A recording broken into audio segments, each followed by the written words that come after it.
As the case is with all movies such as Casino and The Untouchables, it is some of those movies that people think were much better at the time they were released, but they do not really hold up today. That is also the case with this movie called Blue Velvet, which nonetheless is a mystery movie, but it is not done in a clever nail-biting way like, for instance, 1408.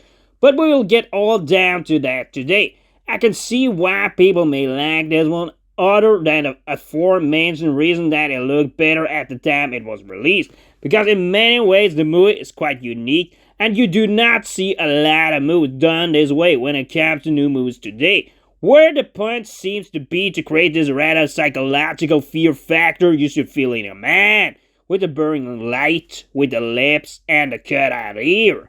I can see why some people think that may be cleverly done, but at the same time, in later years, we have seen mystery movies done much better than this, like Triangle, Coherence, or Identity, which may be more in the thriller fashion, but nonetheless, I feel those movies hold your entertainment a bit longer. In a way, I do like some of the characters. Chris Doherty, the ice cold and playful Frank Booth character by Dennis Hopper. That is a bit too little in the movie, I think. Which then kind of leads us to the first problem with this movie, where they don't use the best characters. I get that when it is a mystery movie and everything, and it is told from the main character's perspective, Jeffrey, that you can't perhaps give Dennis too many seats. But as the villain character here, he is the best man in the story, and some of the scenes with his crazy ritual where he practically has Dorothy's socks or tights in his mouth are some of the best in the movie. That's also part of the gimmick that Jeffrey tells these rather incredible stories to the main character played by Laura Dern. Some of that is pretty cool actually, but I kind of think this movie fishes in the love story a bit too much. It is not a mystery just intended to be a mystery.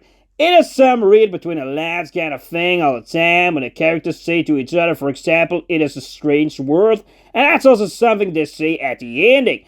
I feel that naturally becomes a replacement for making a better mystery, because surely with his kidnapping the ear, the things he finds out, it could have been interesting.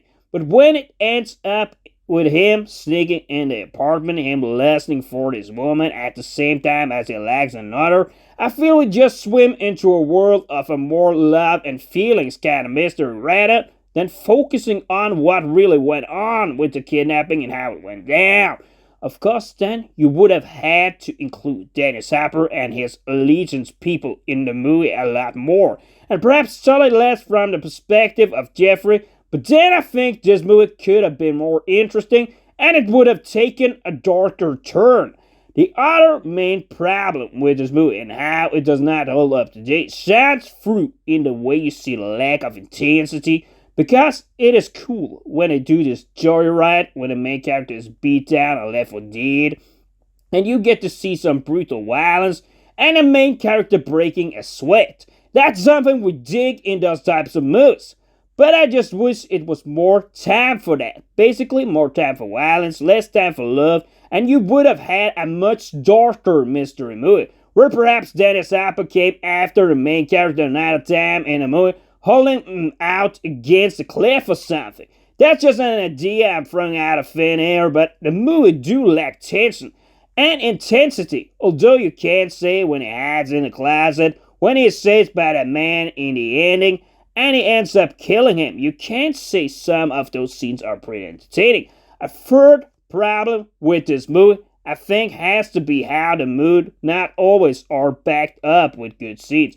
Because at times you create this dark mood, but you feel when he is in the toilet, and some guys walk up to the apartment and he basically gets kidnapped.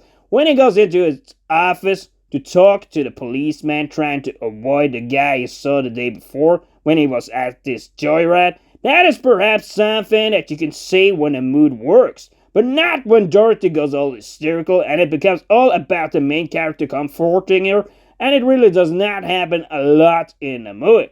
I feel this movie feels like an unfinished project. It could have been more intense, there could have been more tension if the right things were done to alter this movie, but in a way, it is unique in some moments, it is somewhat entertaining. That's why my rating still is a 6 out of 10, but against other Mr. Moose today, I feel it clearly does not hold up today.